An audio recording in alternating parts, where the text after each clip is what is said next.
Bonjour à tous et bienvenue dans ce Morning Bull Live. Nous sommes le 29 janvier 2025 et tout va bien. Tout va à nouveau très bien parce que Nvidia a retrouvé des couleurs et que finalement l'arrivée de DeepSeek, ça va pas les empêcher de faire plein de pognon. Et il faut donc pas s'inquiéter parce que Nvidia a repris 9% hier soir. Alors oui, il y a encore un peu de chemin à faire pour retrouver la place de numéro 1 mondial, surtout que Apple monte depuis 2 jours. Mais il faut être honnête, ça va vachement mieux et on respire mieux également. Ouf, encore une fois, ça n'était qu'une correction banale qui n'était en fait qu'une simple opportunité d'achat.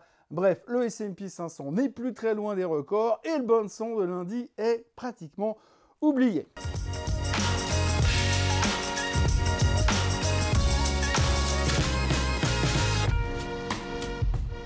Bon, alors pour être très franc, on va pas dire que tout est plié, que tout est réglé, mais disons que la vague de terreur qui nous a saisi lundi semble déjà être relativisée.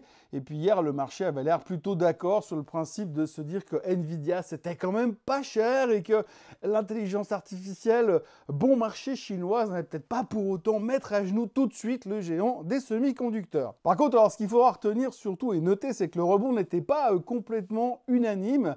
Si on reprenait un peu la liste de ceux qui se sont fait massacrer lundi, pour certains par exemple comme Marvell ou AMD, on sentait quand même que les dépenses à venir risquaient d'être remises en question. Oui, car au cas où certaines sociétés revoyaient leurs dépenses liées à l'IA dans les prochains mois ou les prochaines années, eh bien on avait l'impression qu'il pourrait y avoir quelques doutes et quelques conséquences et tout le monde ne faisait pas l'unanimité dans le rebond. Alors du côté de Nvidia, bien sûr, il n'y a pas de problème, ça reste la star parmi les stars, mais sur les autres, le rebond était quand même un tout petit peu moins frappant ou moins significatif si l'on peut s'exprimer ainsi. Broadcom par exemple n'a rebondi que de 2% ce mardi alors que la chute de lundi était nettement plus violente. Donc finalement, celle qui s'en sort bien comme d'habitude, c'est Nvidia et c'est vraiment la meilleure société du monde, ou presque en tous les cas. Mais bon, à la fin, ce qu'il faut retenir de ces 2 premiers jours de la semaine, c'est que les géants de la tech, c'est surtout eux qui ont remis le S&P et le Nasdaq sur les rails. Le patron de Microsoft a même déclaré que si l'IA bon marché arrivait vraiment ces prochains temps, eh bien les volumes produits qui seront liés à l'intelligence artificielle allaient également du coup exploser, puisque moins cher. Donc du coup, l'impact financier pourrait être quelque part amorti par une explosion des volumes des ventes. Tout ça pour dire qu'en prenant un peu de recul, on s'est dit que finalement DeepSeek, c'était pas si moche que ça pour la technologie et qu'en plus le gouvernement américain allait quand même mettre son nez dedans, ce qui allait aussi potentiellement freiner les rêves de grandeur de l'application chinoise. En résumé, lorsque l'on regarde le graphique du S&P 500, on se dit que la baisse de lundi, c'était pas si immonde que ça et que pendant que Nvidia se faisait déglinguer, il y avait quand même des grands noms qui s'en sortaient plutôt pas mal. Entre autres des noms comme Apple ou Meta qui sont tous les deux en hausse sur les 2 premiers jours de la semaine et entre les extrêmes bas de lundi à l'ouverture et l'ouverture indiquée de cet après-midi, le S&P 500 a tout de même repris 2,4% et se trouve aujourd'hui à 1% des plus hauts historiques.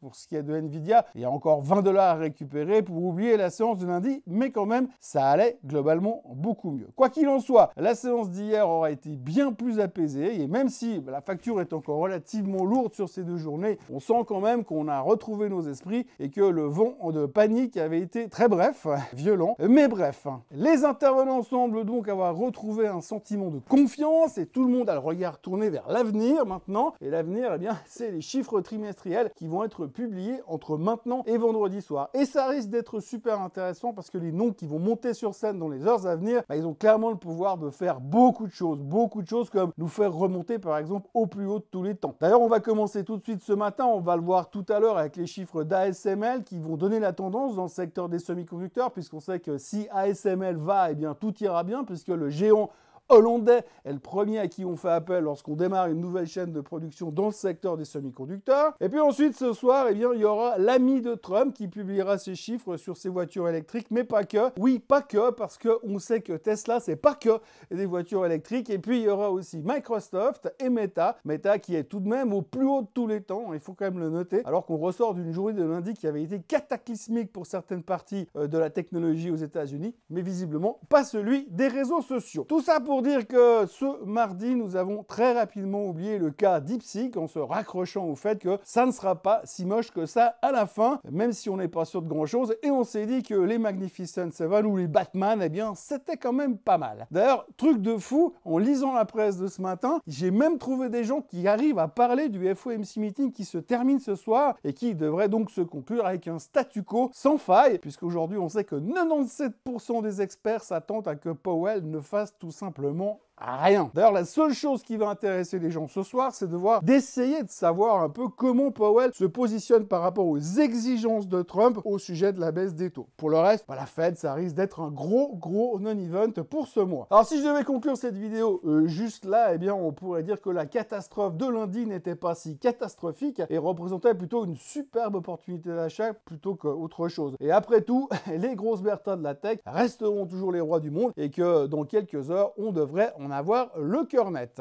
Après, on peut aussi ajouter qu'au milieu de ces messages rassurants et remotivants, il y avait quand même Nassim Taleb et Mark Spitznagel qui étaient quand même très méfiants par rapport à ce qui s'est passé ces derniers jours. L'auteur du Black Swan estime que ce qui s'est passé sur Nvidia, c'est que le début et que la situation quasi monopolistique du géant des semi-conducteurs devrait avoir à terme des conséquences sur ses finances et sur les attentes des marchés ces prochains trimestres. Donc, selon Taleb, eh bien, la chute de lundi va se reproduire plusieurs fois et pense que ce sera bien pire les prochaines. Il a aussi ajouté que le marché était hyper fragile et la correction de lundi l'a très bien démontré selon lui, et donc il en a aussi profité pour rappeler, au cas où on aurait oublié, que les Magnificent Seven sont responsables de 50% de la hausse du S&P 500 pour l'année 2024 et que, comme d'habitude, l'ultra concentration, eh bien, c'est jamais très bon pour les marchés. Reste maintenant à voir si les publications des stars de la tech qui vont arriver ces prochains jours et ces prochaines heures donnent raison à Nassim Taleb tout de suite, ou s'il faut encore attendre quelques trimestres pour que ces prévisions apocalyptiques se produisent. Et puis alors, pour ce qui est de Mark Spitznagel, c'est le directeur des investissements d'Universa Investment, c'est un hedge fund pour lequel Taleb travaille, et bien lui, il a comparé la hausse des valeurs technologiques de ces dernières années à la bulle Internet, ajoutant que le marché semble clairement actuellement se trouver dans la plus grosse bulle de l'histoire de l'humanité, rien que ça. Alors on sait que les dinosaures ont disparu à cause d'une météorite, et si ça se trouve, l'humanité va disparaître à cause de DeepSeek. Bref, toute plaisanterie mise à part, les marchés ont rebondi un peu et Nvidia va mieux un peu. Par contre, il y a quand même pas mal de chiffres trimestriels qui sont sortis et quand on voit les variations des actions concernées, on peut commencer à se dire qu'il va y avoir du sport ces prochains jours. Par exemple, Boeing, c'est un mauvais exemple Boeing parce qu'en fait, elle fait partie de celles qui n'ont pas vraiment bougé après avoir annoncé la plus grosse perte de ces 4 dernières années. Bon, c'était déjà un profit warning qui avait été fait, donc ça a surpris personne. Et puis, c'était quand même très moche, on le savait. Boeing a perdu 11,8 milliards et le titre montait quand même de 1,5%, comme quoi on peut dire que c'était dans les prix. En revanche, chez General Motors, c'était très moche aussi, mais par contre là, on n'avait pas été prévenu, donc le titre a plongé de 9% après avoir annoncé une perte de quasiment 3 milliards de dollars au 4e trimestre. Ah, ça, c'était justifié par des charges monstrueuses qui ont été prises sur leurs activités chinoises. Le chiffre d'affaires, lui, en revanche, était meilleur que les attentes, mais ça n'a clairement pas suffi. Le titre s'est donc fait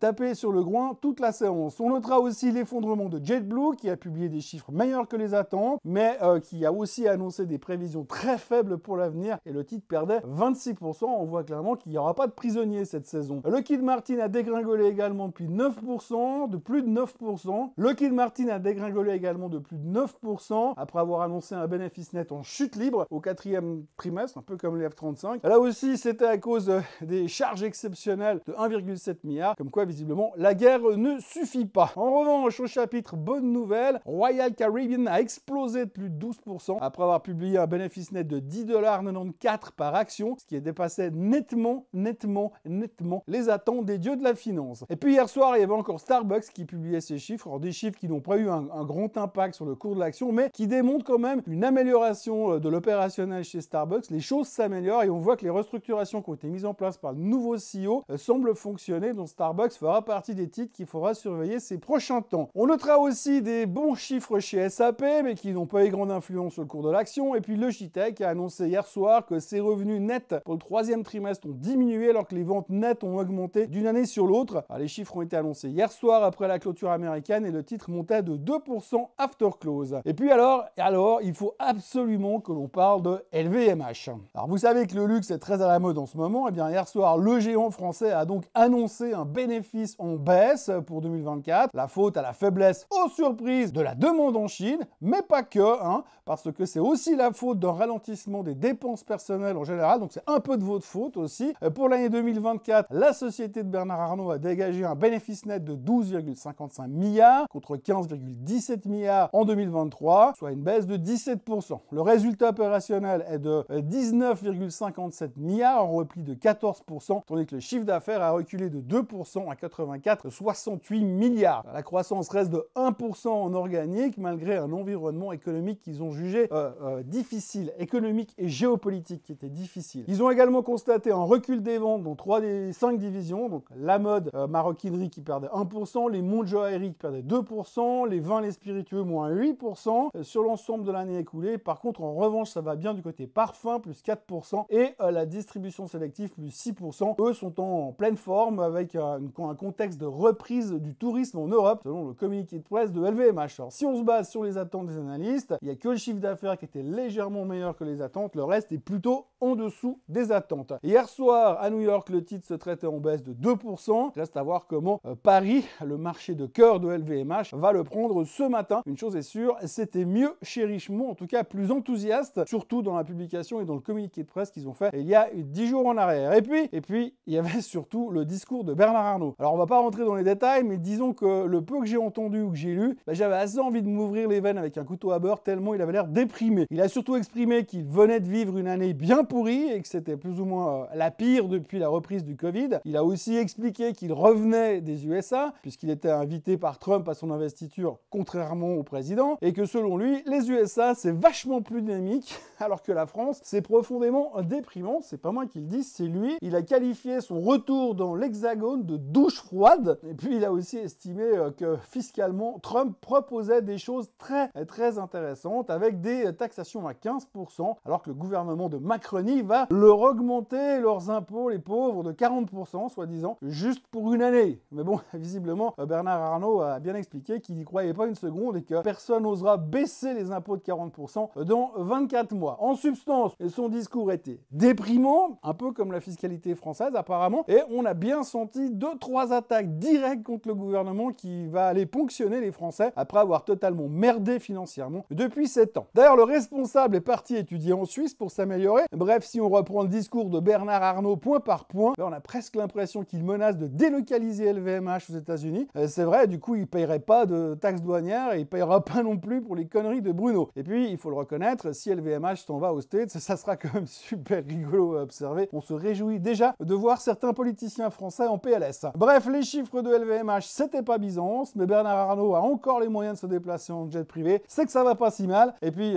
même s'il a l'air un tout petit peu déprimé, il faut le dire. Dans les nouvelles du jour, Microsoft et OpenAI enquêtent pour savoir si un groupe lié à DeepSeek a obtenu les données d'OpenAI, aurait fait du copier-coller pour créer leur moteur là, et selon le FT, ils auraient même déjà des preuves. Et puis dans la foulée, la Navy déclare que le DeepSeek n'est pas le bienvenu dans ces systèmes pour des raisons de sécurité et parce que c'est chinois, qui veut dire un peu la même chose. Pendant ce temps, Apple a discrètement mis en place la prise en charge de Starlink sur les iPhones avec la dernière mise à jour. Le même coin de Trump peut désormais être utilisé pour acheter des montres et des chaussures de sport. Et puis l'Ozempic de Novo Nordisk a obtenu son approbation pour les maladies rénales, élargissant encore un petit peu plus le spectre d'utilisation. Donc on a un peu l'impression que ce médicament, il fait tout. Hein. Il fonctionne sur toutes les maladies. On ne sait pas encore s'il fait revenir l'être aimé et ou s'il peut concurrencer le Viagra, mais ça ne saurait tarder. Et puis dans le secteur bancaire, après l'UBS, c'est Julius Baer qui s'apprête à annoncer des centaines de licenciements au cours des 2 prochaines années, alors que le nouveau directeur se concentre sur la réduction des coûts. Les suppressions d'emplois devraient concerner à peu près toutes les divisions. Et on parle d'une taille de plus ou moins 10%, plutôt moins de 10%, un petit peu moins de 10% au niveau de la réduction du staff. Et ils vont là, pour une fois, aussi réduire la taille du board. Pour le reste, on attend la fête ce soir, le climat de consommation en Allemagne et les inventaires pétroliers. À l'heure actuelle, les futurs sont plus ou moins inchangés. Et puis moi, comme d'habitude, je vous retrouve demain à la même heure et au même endroit pour vous parler de la fête, des taux, de Trump, des résultats trimestriels de Tesla, de Microsoft et de Meta, et puis probablement aussi un tout petit peu d'intelligence artificielle. D'ici là, n'oubliez pas de vous abonner à la chaîne Swissquote en français, n'oubliez pas de liker la vidéo, n'oubliez pas de la partager, n'oubliez pas de la commenter, et n'oubliez surtout pas de revenir demain matin. Allez, très bonne journée à tous, et à demain.